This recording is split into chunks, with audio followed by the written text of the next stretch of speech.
Welcome to HardScript. Help me reach 5,000 subscribers. Support the video with a like and leave your thoughts in the comments. She said it with that calm, bored tone she used when she wanted to remind me who had control. You'll get intimacy when I feel like it. She didn't look up from her phone when she said it. Just kept scrolling, pretending the words didn't sting. I watched her thumb move across the screen like she was swiping through better versions of me. I didn't argue. I didn't plead. I just said, I don't beg. I disappear. She laughed. That short, sharp laugh people use when they think you're bluffing. Then she went back to her scrolling. But I meant it. And that night, I did exactly what I said. I packed a small bag, grabbed my keys, and left. No shouting, no explanations. Just silence. The next morning, I was 2 hours out of town, parked at a diner off the highway, sipping black coffee from a chipped mug. The waitress asked if I wanted breakfast. I said no. My stomach wasn't hungry, just my mind, starving for quiet. I sat there for hours, thinking about all the ways she'd chipped away at me, one denial at a time. Affection had become a reward. Intimacy, a transaction. And somewhere along the line, I stopped existing as a man and became a prop in her performance of control. When I checked my phone later, there were no messages. Not one. That's when I knew she wasn't worried. She was waiting. Waiting for me to crawl back, to break the silence first. But she'd underestimated something. I don't chase. I vanish. By nightfall, I was in a cheap motel, lights flickering, TV humming in the background. I lay there staring at the ceiling, wondering how love turns into a power game. How someone can use closeness like a weapon, then act surprised when you stop reaching for it. 2 days later, her first message came in. So this is how it is now. I didn't answer. The next one was colder. You really think walking away makes you stronger? I put the phone down, grabbed my jacket, and went out. The sky was clear, the air sharp, and for the first time in months, I felt awake. By the end of the week, she'd posted a picture, her in silk sheets, captioned, "Peace looks good on me." I didn't like it, didn't comment, didn't care. But I noticed something small, her eyes. Wide open, restless. She'd won the game. But now, she was the only one still playing. By the second week, I had settled into silence like it was a new language. No texts, no calls, no noise. Just peace, quiet, unfamiliar, heavy at first but cleaner with every day that passed. She still hadn't called. I knew she wouldn't. Not yet. Control was her oxygen, and admitting she'd lost it would mean choking on her own pride. But I saw the signs. The small, digital cracks in her mask. Her posts started changing. Less arrogance, more performance. One day it was a quote about self-love. The next day, a picture of her coffee at Starbucks, captioned, "Peaceful mornings." Except I knew that look, the kind of calm you fake when you're falling apart inside. Meanwhile, I started moving differently. I hit the gym every morning, stopped checking my phone, even started reading again. My world got smaller, but it was finally mine. When I looked in the mirror, I didn't see the version of myself she had trained to wait. I saw the one that used to exist before her. Before the silence, before the begging she mistook for devotion. By the end of the third week, she broke. A text came through at midnight. "You're really not coming back?" No greeting. No apology. Just disbelief. Like she still couldn't process a world where she wasn't in control. I didn't answer. Not because I wanted to hurt her, but because she needed to feel what it's like to talk into the same silence she once weaponized. The next day, she posted another picture. This one caught me off guard. Her lying on the same bed we used to share, silk sheets, empty space beside her. The caption said, "Some nights, peace is too quiet." It was subtle, but I knew. That was her first crack of honesty. The kind that slips out when no one's left to impress. Her mother called that weekend. Said her daughter had been acting strange. "She looks tired," Linda said. "Like she's living in slow motion." I told her she just needed time. But inside, I already knew what was happening. She'd built her identity on withholding affection. Now she was the one starving for connection. That night, I looked at her photo again, then deleted it. Not out of anger, but clarity. She'd spent months deciding when I was worthy of her touch. Now, she sleeps in silk, craving skin, and realizing too late that my silence wasn't punishment. It was freedom. The thing about distance is that it doesn't just separate two people, it reveals what was holding them together. In our case, it was control. She fed on attention like oxygen, and I'd given it freely, thinking it was love. But now that it was gone, she was suffocating. By the fourth week, her messages turned from confidence to confusion. "I just need to understand," she wrote one night. "How do you just stop caring?" I didn't answer. Because the truth is, you don't stop caring. You just stop waiting to be valued. Her silence between texts started getting shorter. The cracks were showing. She'd post something late at night, a half-lit selfie, a drink on the counter, a random quote about healing. Then she'd delete it by morning. That was her new pattern: post, regret, erase. The digital version of pacing in circles. One night, I came home late and found another message from her. "You're really never coming back, are you?" It was almost sad, almost. But behind those words, I could still hear the same arrogance she'd built everything on. The tone of someone who finally realized she wasn't untouchable. I didn't reply. I just put my phone down, made coffee, and sat in silence. The next morning, I saw a missed call from her mother. Linda sounded tired, worn out. She said her daughter hadn't been sleeping well. "She keeps saying everything feels cold," she told me, "even when the house is warm." I didn't respond to that either, because she wasn't talking about temperature. She was talking about the absence of someone who used to bring warmth into her life without her even noticing it. Later that day, I stopped at a Target for groceries. While standing in line, I saw a couple ahead of me, laughing, close, easy with each other. The woman leaned against him casually, the kind of touch you don't think about when you still have it. I realized I used to crave that same casual closeness with her, the kind that's effortless, not conditional. And she had turned it into something transactional. That night, another photo appeared on her page. A silk pillow, a glass of wine, a caption that read, "Some people only learn your value when you stop giving it." It was almost funny, like she still didn't realize that's exactly what I'd done. Because she didn't just lose a man. She lost the only person who ever loved her without making her earn it. By the second month, the silence had stopped being uncomfortable. It had become a kind of discipline. Every time her name popped up on my phone, I let it fade away unanswered. Every message was shorter, more desperate, like she was shrinking with every word she sent. "I didn't mean to push you away.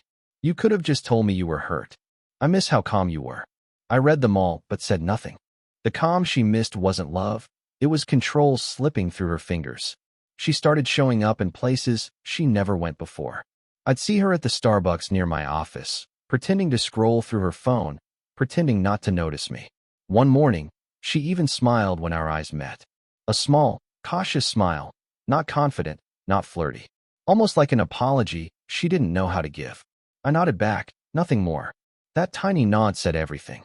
The next evening, she posted a photo from the same spot, coffee cup on the table, her hand in the frame, captioned "Still learning peace." I didn't react, but I could feel the shift. She wasn't taunting anymore. She was reaching. A few days later, her mother called again. She said her daughter had been quieter, softer. "She told me she dreams about you," Linda said. "She said she feels like she's still in the same house, but it doesn't feel like home anymore." I didn't respond. Because that's what happens when you build comfort out of someone's presence, and then test how far they'll bend before breaking. That weekend, I drove out to the old lake house we used to visit. It was empty, cold, the same wooden porch creaking under my feet. I sat there, watching the water, and realized something that changed everything. I didn't miss her.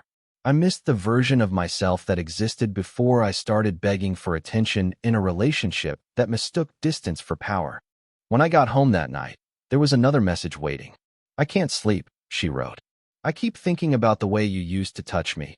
Not for control, not for need, just because you wanted to." I didn't reply, but I stared at those words longer than I wanted to.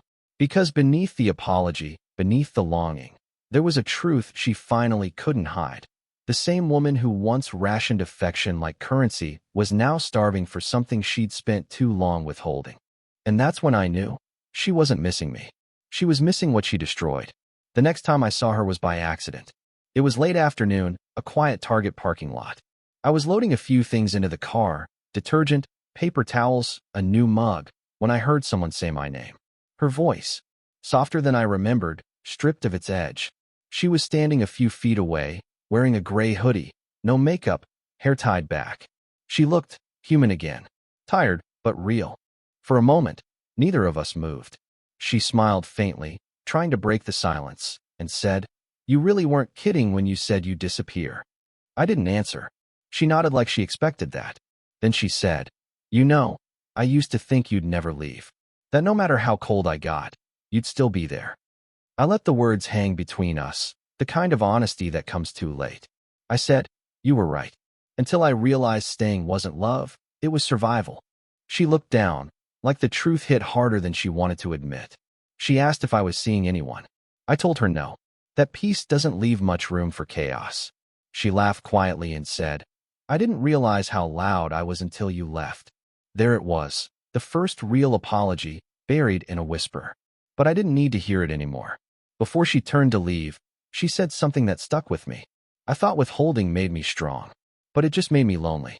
She didn't wait for a response. She just walked away, slow, like she finally understood that some distances can't be closed. That night, I didn't sleep much.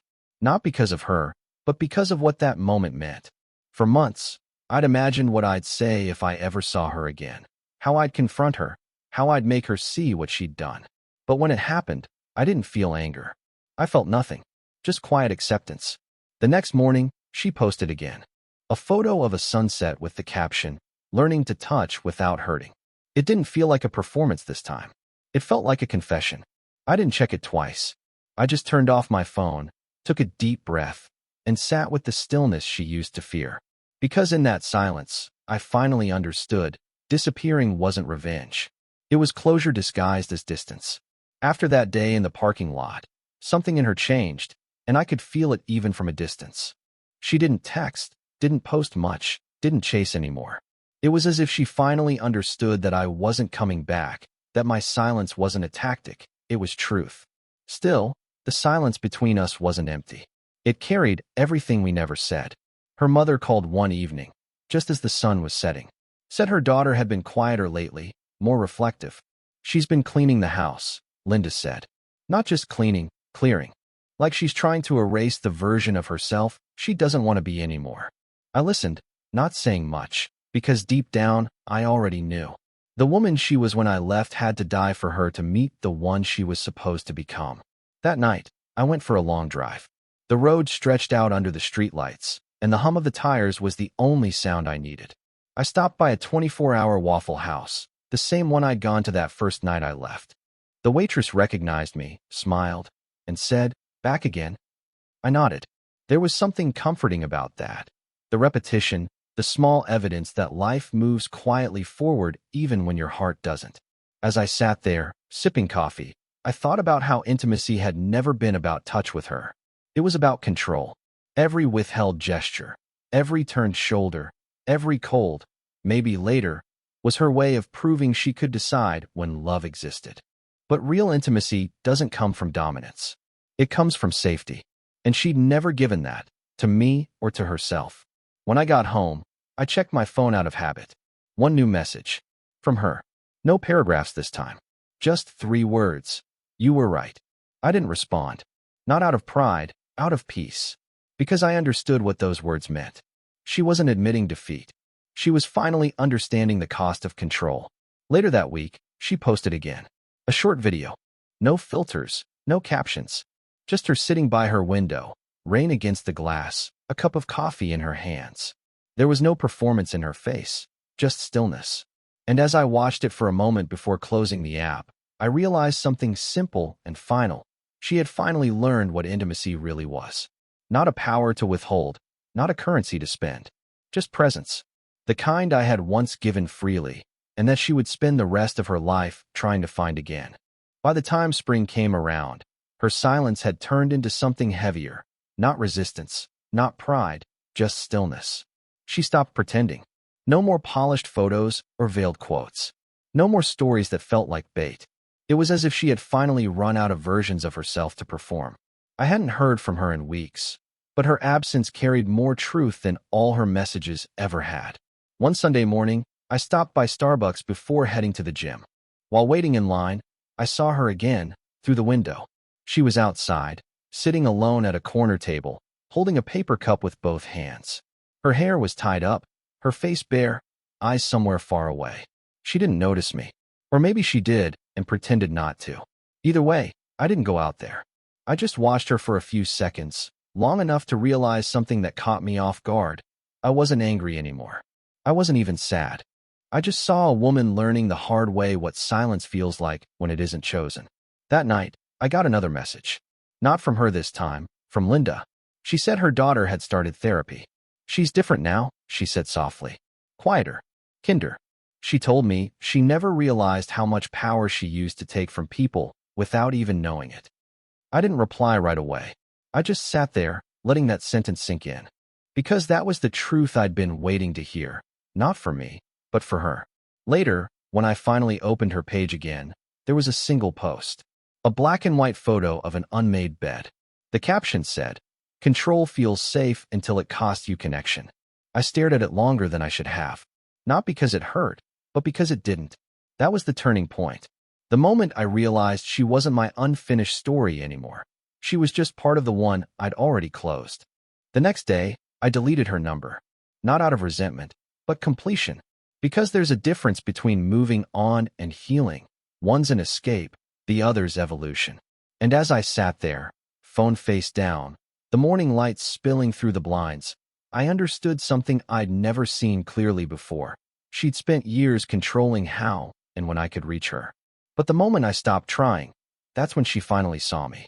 Not as a man to bend, but as the boundary she never thought she'd meet. It had been months since I'd last spoken to her. By then, my life had fallen into a rhythm. Quiet mornings, long drives, evenings that ended in peace instead of arguments. I'd stopped expecting anything from her, and that's exactly when she found a way back into my orbit. It was a Tuesday evening. My phone buzzed while I was sitting in the truck outside Home Depot, scrolling through a playlist before heading home. The message was simple. I finally understand. No name, no context, but I knew. I didn't reply. I just stared at those 3 words until the screen dimmed. 2 days later, her mother called again. Said she'd come by to check on her daughter and found the place spotless, almost too spotless. It feels like she's cleaning her life for someone who isn't coming, Linda said quietly. I told her that maybe she was finally cleaning it for herself. Linda hesitated, then asked if I'd consider meeting her one last time, just to give her peace. But peace isn't something you hand someone like a gift. You find it in silence, after losing everything else. That weekend, she posted again. A photo of her living room, sunlight, open windows, an empty chair where I used to sit. The caption said, "I used to confuse control with safety. They were never the same thing." It was the most honest thing I'd ever seen her write. I almost liked it. Almost. I went for a drive later that night, down the same highway I'd taken the night I left her. The world looked softer now, less angry, less raw. At a red light, I caught my reflection in the rearview mirror and realized I didn't look like the man she once made small. I looked like someone who'd finally stopped needing to prove his worth. When I got home, there was another message. "I don't want to fix anything," she wrote. "I just want to say thank you for walking away." It forced me to see who I'd become. I didn't respond, because that was her closure, not mine. And sometimes the kindest thing you can do is let someone sit with the truth they finally earned. Before bed, I saw one more post from her. Just words this time. "I used to sleep in silk to feel expensive. Now I sleep in silence to feel real."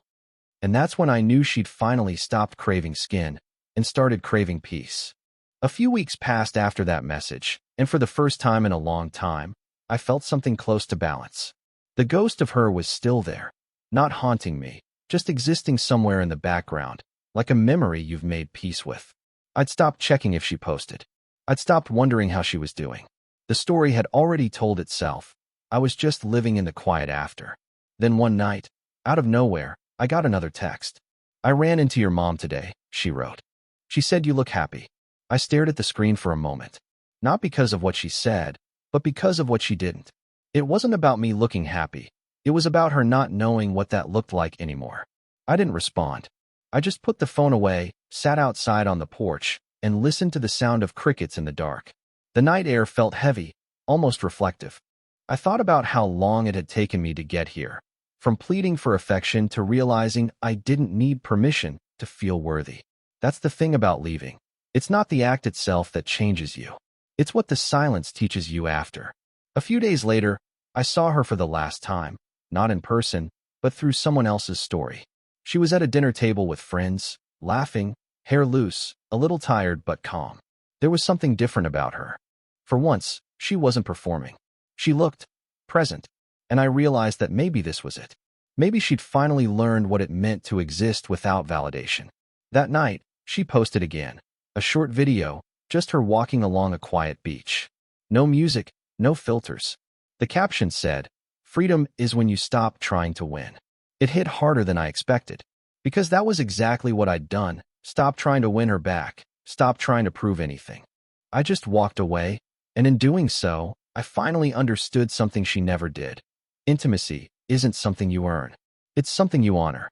As I watched that last post fade on the screen, I felt no urge to reach out, no need to rewrite the ending.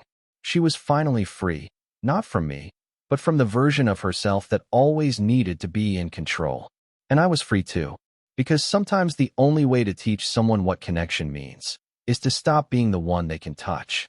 The last time she reached out was on a Sunday morning. I remember because it was raining, slow, steady, the kind of rain that feels like a clean slate. I'd just come back from a run, the smell of wet asphalt still fresh in the air, when her message appeared.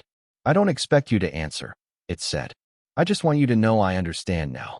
I stood there for a while, reading it over and over. There was no manipulation this time. No pride. No hidden demand for attention. Just truth. She wrote, "I used to think withholding love made me powerful. I thought it made me the one in control. But all it did was make me lonely." Then she added one more line that stayed with me. "You didn't disappear to punish me. You disappeared to save yourself." I didn't reply. I didn't need to. Some apologies aren't meant to start new chapters. They're just the period at the end of one. Later that day, I went to the same lake we used to visit. The water was still, gray calm. I sat there for hours, letting the silence sink in. It didn't hurt anymore. There was no weight, no unfinished business. Just peace, quiet and earned. That night, I saw her post one final time. A picture of the night sky through her window, captioned, "I used to crave touch. Now I crave peace." I didn't open it again after that. There was nothing left to see. Months have passed since then. Sometimes I still think about her. Not the woman she was when I left, but the version of her that might exist now. The one who finally learned that love isn't about control and intimacy isn't something you ration. It's about presence, vulnerability, choice. I never went back, and she never asked me to. But every so often, her name pops up among the people who still check my stories. No messages, no words, just quiet eyes watching from the distance she built. And I've come to understand that's how it had to end. Not with anger, not with revenge, but with balance. She sleeps in silk now, still chasing comfort in all the wrong places. I sleep in silence, content with nothing but peace. Because in the end, she was right about one thing. Intimacy only happens when you feel like it.